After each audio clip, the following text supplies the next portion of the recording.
जो शिवरात्रि वाले दिन व्रत रखता है वो भगवान शिव को कार्तिकेय के समान प्रिय हो जाता है। शिव महापुराण कहती है ये शिव की थाली में अवश्य होना चाहिए शिवरात्रि में। वास्तविकता में देखा जाए तो आप सुबह पूजा करते हैं, शिवरात्रि की रात्रि की पूजा है। अगर सुख चाहिए, संपत्ति चाहिए, अगरबत्ती मत उपयोग करो जो नियम के साथ। देखो हम जो शिवरात्रि रखते पता है कैसे रखते हैं, हमारी जो प्रचलन में, और शास्त्र क्या बताता है वो शिवरात्रि का नहीं हमें पता। हम कैसे शिवरात्रि रखते हैं, सुबह जल्दी स्नान किया, गए महाराज, लोग 10-10-12 बजे स्नान करेंगे, ब्रह्म मुहूर्त में स्नान करना चाहिए, स्वच्छ वस्त्र पहनने चाहिए। और आज शिवरात्रि का व्रत हम रखेंगे भगवान शिव की कृपा के लिए। उस दिन हो सके तो कुछ नहीं खाना चाहिए, फिर भी नहीं अगर झेल पाते हो तो एक समय खाओ, अन्न नहीं खाओ, फलार ले लीजिए।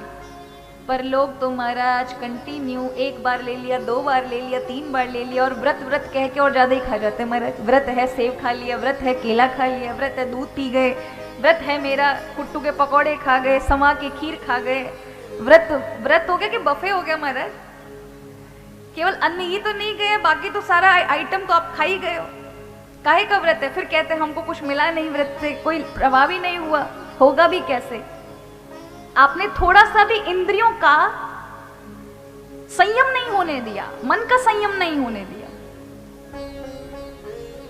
उस समय शिव के लिए क्या एक दिन भूखे, एक दिन में कोई मरने वाला नहीं है। शिव के लिए तो हमारा पूरा जीवन निकल जाए तो भी कम है। ऐसा आस्था और ऐसी श्रद्धा होनी चाहिए।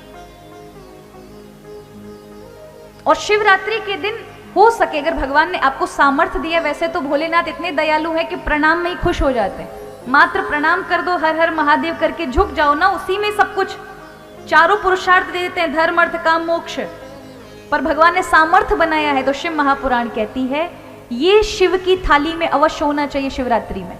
क्या क्या होना चाहिए शिव की थाली में, विशेषकर शिव की थाली बनाई जाती है और ये थाली में जो वस्तुएं होती हैं वही शिवरात्रि वाले दिन चढ़ाई जाती हैं। इनकी बड़ी महिमा, इस प्रकार से की हुई शिवरात्रि को तुरंत फलदायी होती है। शिव की थाली में क्या क्या होना चाहिए, गंगा जल होना चाहिए, काले तिल होने चाहिए, भस्म होनी चाहिए, बाजार से आती है सबसे अच्छा है, गाय के गोबर को, गाय उपले होते हैं, कंडे होते हैं, उसको जला के भस्म बना सकते हैं। पंचामृत होना चाहिए, दूध दही शहद शक्कर घी मिलाकर के रखो एक कटोरी में, और छोटी छोटी कटोरी में ये 5 चीजें अलग से भी रखो। पहले पंचामृत से स्नान कराओ, फिर दूध से, फिर दही से, फिर शहद से, फिर घृत से, और फिर इस तरह से पंचामृत को मिलाकर भी और अलग से। बेलपत्र होने चाहिए, बेलपत्र को गंगा जी में धो करके, सुख चाहिए, संपत्ति चाहिए तो उस पर श्री लिखें, तीनों पत्तों पर रोली से लिखें, चंदन से लिखें, राम लिखें या ओम लिखें, 11, 21 जो भी आप अपनी इच्छा से चढ़ाओ। बेल फल मिल जाए तो बहुत अति उत्तम है, जीवन में आनंद देने वाला है।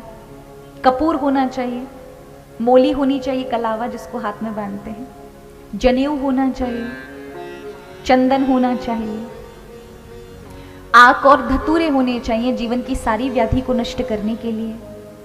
सुंदर पुष्प रखिए, कोई मीठा कुछ ना कुछ प्रसाद में रखिए, कोई भी मिठाई। शमी के पत्ते अवश्य रखना, शमी के पत्ते आपके जीवन में विशेष से विशेष आपदाओं को भी नष्ट करने की सामर्थ्य रखता है। मौसम के अनुसार उस समय बेर और संतरे का बहुत विशेष महत्व है। और जीवन में चाहते हैं कि तत्काल आपकी व्याधियां नष्ट हो जाएं तो गन्ने का रस अवश्य शामिल करना। पान का पत्ता रखना, पान का आगे का पत्ता और पीछे का डंठल अपवित्र होते हैं, इसलिए कभी पान वाले भैया पे जाओगे ना, वो भले ना बताए कि उनको भले ही पता ना हो, लेकिन परंपरा से आगे का भाग थोड़ा सा और पीछे का डंठल काट दिया जाता है। अगर उसके साथ खाते हैं तो अपवित्र, दरिद्रता, रोग देने वाला होता है, ऐसा शास्त्रों ने मर्यादा कही है। तो ये पान परम पवित्र है।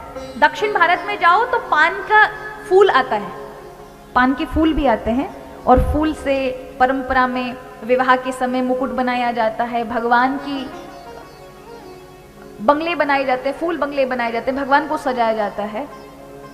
तो पान अत्यधिक पवित्र भी है, तो लगा हुआ पान नहीं, पान का पत्ता, उसमें इलायची और सुपारी रखें, तुलसी दल अवश्य रखें, थोड़ी सी भांग रखें। दीपक कभी भी शिवरात्रि के दिन जब पूजा की थाली में लेके जाओ तो जला हुआ दीपक लेकर जाना चाहिए। अगरबत्ती मत उपयोग करो कभी भी। अगरबत्ती के अंदर बांस होता है, क्या होता है, और बांस साक्षात शिव का स्वरूप होता है।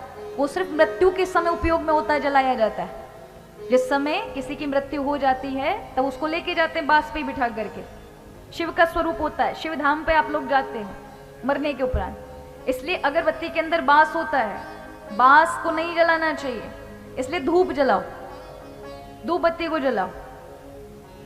तो शिव की थाली में ये सब होना चाहिए, तुलसी पत्र होना चाहिए। और इस तरह से जाकर के ये सब चीजें पहले गंगाजल से, पंचामृत से, फिर अलग अलग से पंचामृत इत्यादि, फिर गन्ने के रस से, फिर जल से, फिर चंदन लगाओ बाबा को, फिर जनेऊ मोली धारण कराओ बाबा को, फिर बिलपत्र नमः शिवाय नमः शिवाय नमः शिवाय नमः शिवाय करके चढ़ाओ, दतूरा चढ़ाओ, शमी के पत्ते चढ़ाओ, भांग चढ़ाओ।